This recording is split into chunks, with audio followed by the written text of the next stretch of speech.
I'm uploading that video on tooth geometry. I'm going to show you how my sharpener works here. Rolling through another band because I'm going to do a video on a band that's just sharpened and then one that's set, deburdened, sharpened. I'm going to show you how this wheels through.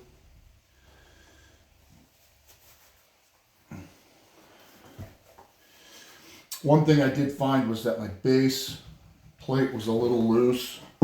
Seems to have helped with the resonance on it, but I'm going to grind a few, show you how fast it goes, and then show you what they look like.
I'll give you a close-up on those and show you what they look like.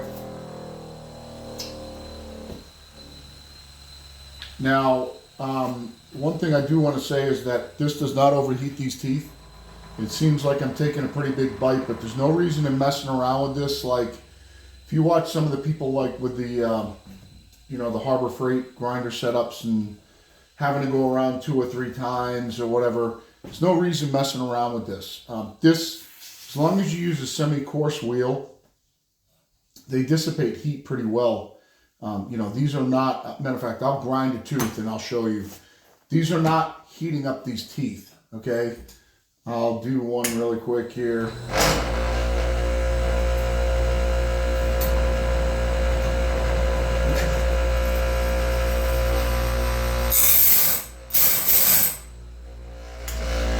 So, I'm holding on.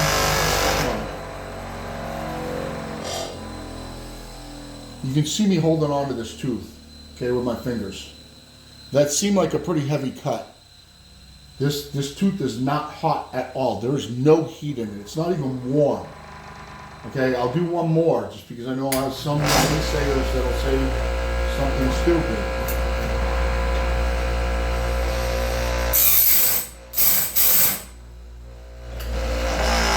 This tooth is not hot, not warm, nothing, zero. There is no heat in it.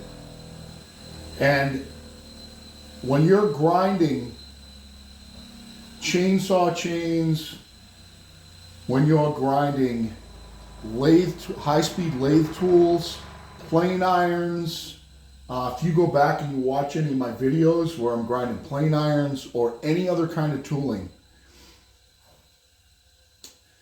the way you create heat is to stay on it and keep on it. And if you have a dull rocks create heat.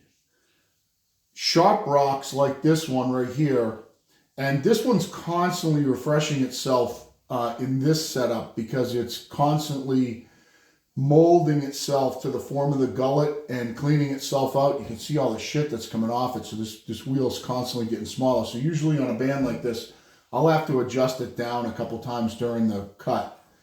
But there is no heat here. So there's no heat danger.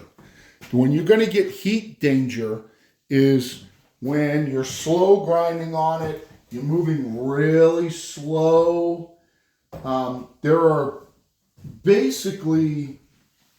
two types of accepted methods in grinding a tooth. There is the slam it in method. The old timers will just go bam, bam, next one, bam, next one, bam. And then there's the 3-tap method that I kind of more subscribe to. And it's just a matter, it's not really a matter of preference as it is a matter of, it's just what I do.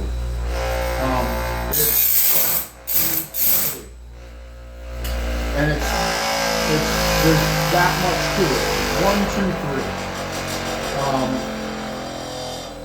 3. But the important part of doing this,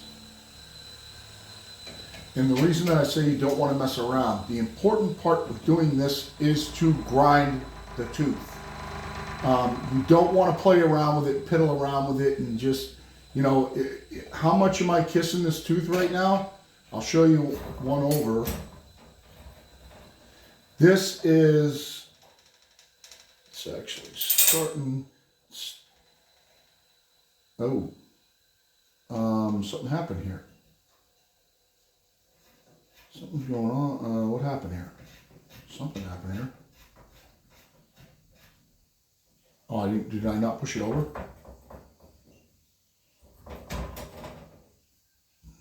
Sorry, something came out of adjustment. I did a bad thing.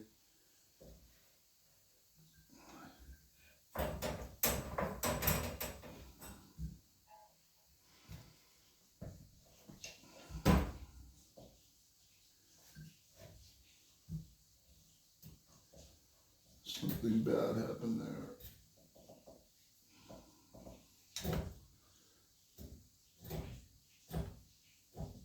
So I'm trying just to get it to ride down the tooth.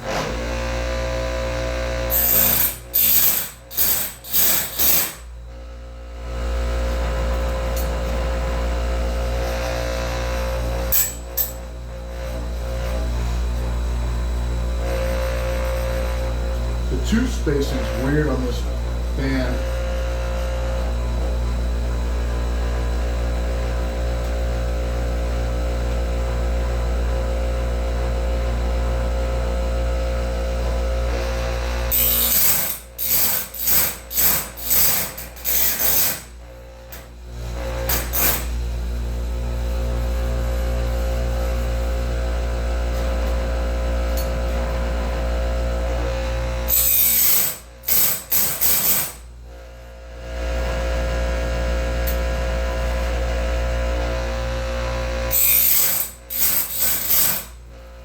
The tooth spacing on this band is not super consistent. I'll show you what that looks like.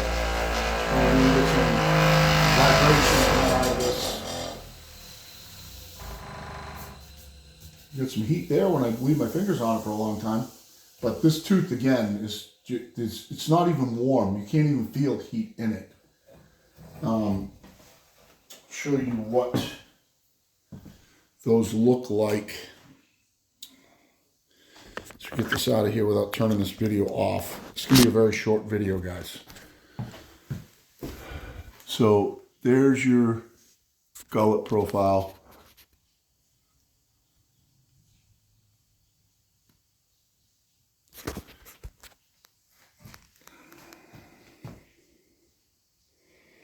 Hope you can see the gullets ground out.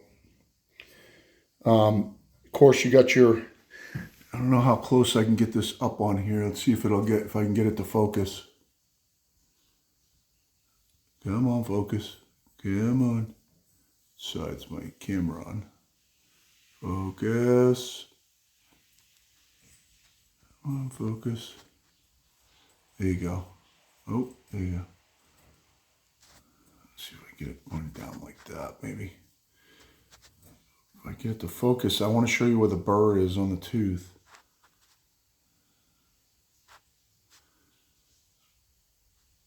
So the burr is right there in front of my finger. See a little burr right there? That's the burr right there. That's what breaks off. Matter of fact, I just broke it off with my finger. That's what breaks off and leaves you that ragged side top if you let it. Just broke off my finger. So you can see one here. It's grabbing my fingernail. Oh, there it goes. Just went bye-bye. So they come off pretty quick.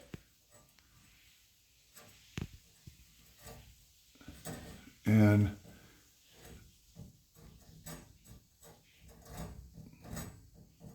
you know, these are that sharp. Just hitting them, that's without deburring them. You can see the burr right there, right in front of my finger. See it sticking up right there?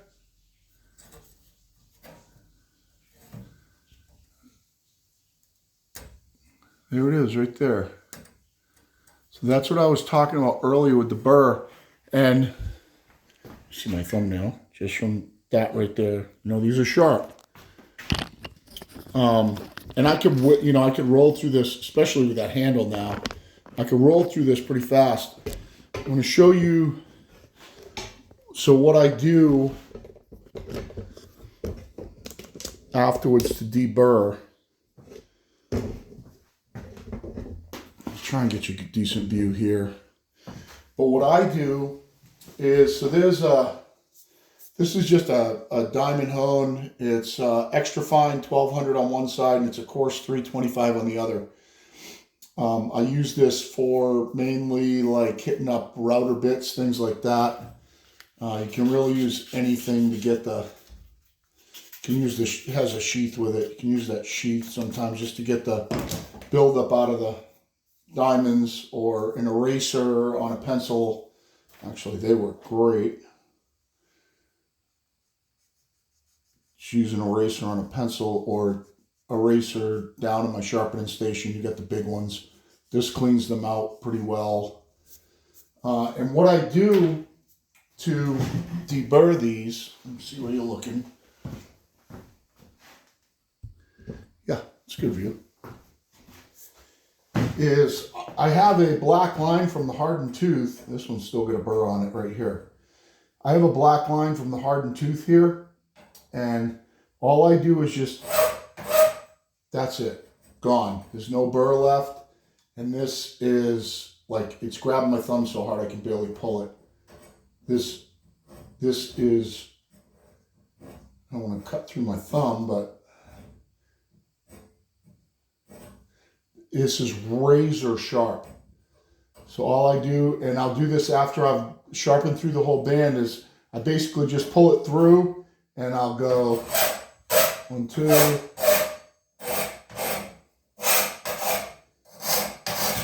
And you can see pretty well when you do it on that black hardening line, you know, what you've hit. So I just try to mimic the angle of the tooth. You're not changing anything. All you're doing is making it sharper. You're not making it dull. You're just knocking that burr off the top. And I'll go around the whole band, and it probably takes me, see my, what that did to my thumbnail. It probably takes me, here's the difference. All right, so this one's still got a burr on it. I wonder if I could zoom in on this. But the difference between, this one's still got a burr too. This one doesn't, this one doesn't, this one doesn't, this one doesn't.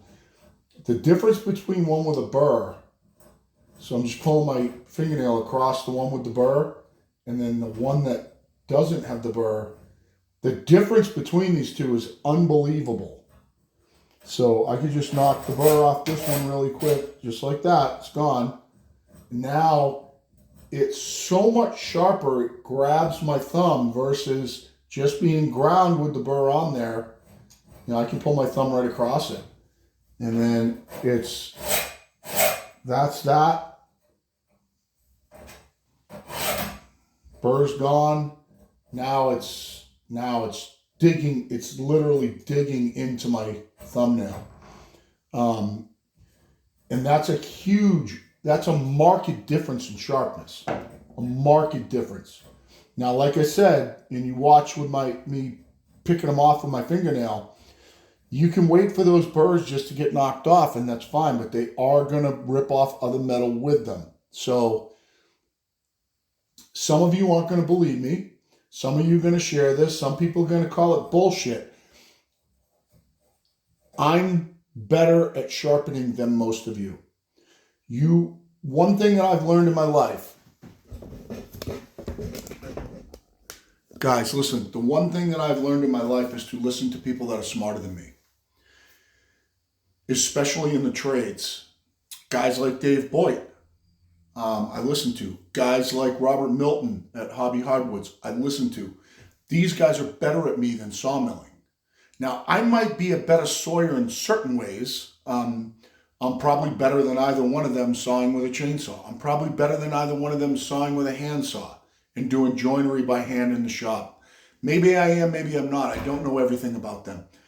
But you need to listen to people that are smarter than you.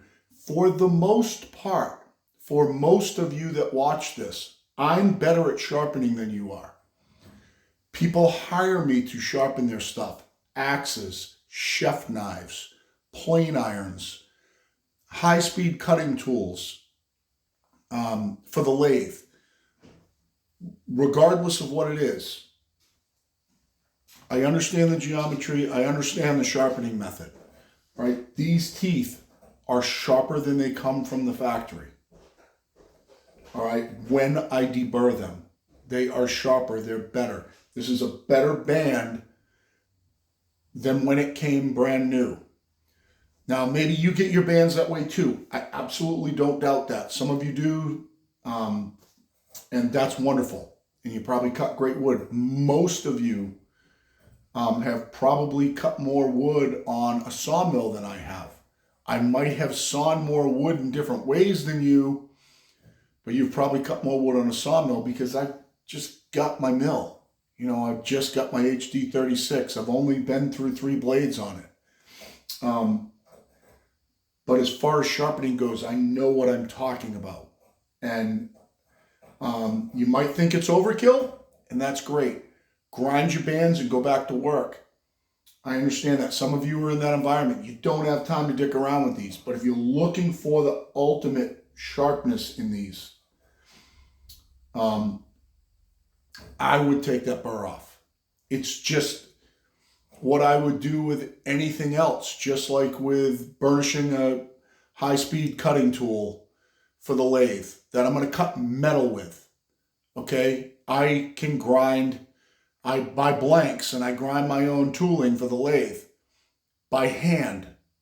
Lathe tools for turning bowls, I grind those by hand. Plane irons, I grind by hand. You can go back through my videos and watch if you want.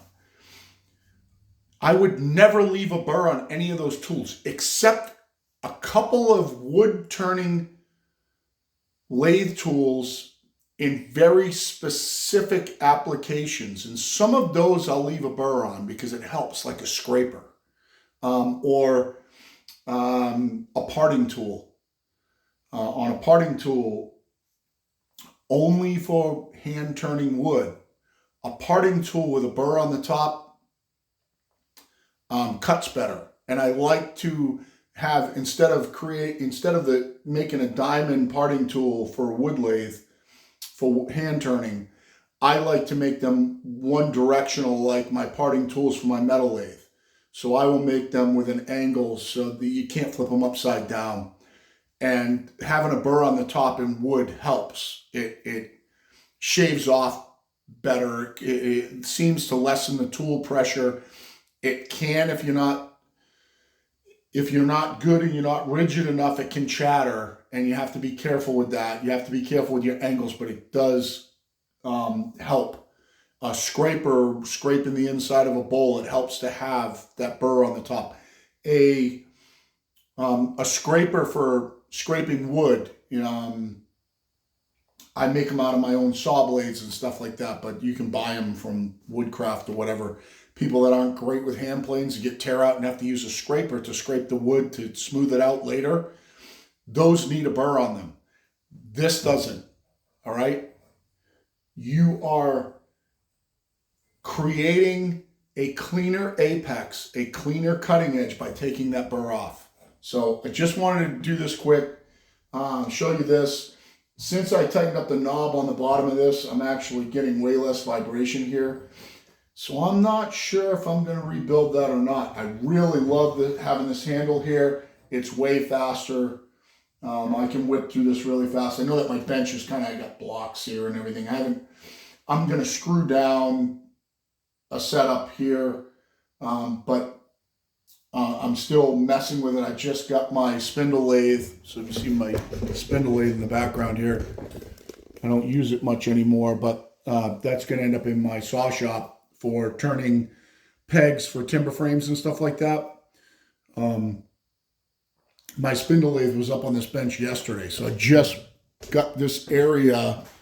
We just cleaned this area out a little bit. It had big totes all over the ground full of wood like that and chainsaws everywhere. We just brought these shelves up here and we just set up this desk right here. Still haven't found a place for my clamps yet. I still got this big whole area of crap over here that I got to do something with, but my spindle lathe was up on the bench here and I just moved it off. So I just set this up here in place because I have the space on this 4x8 bench to do the bands. So this is going to be my sharpening spot, but it's still a work in progress. So appreciate the watch.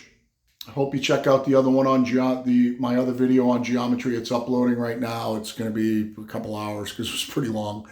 But I'm going to throw this one in the queue too to upload, and hit me up with any questions. I'll answer you back, I promise. Hope you have a great day.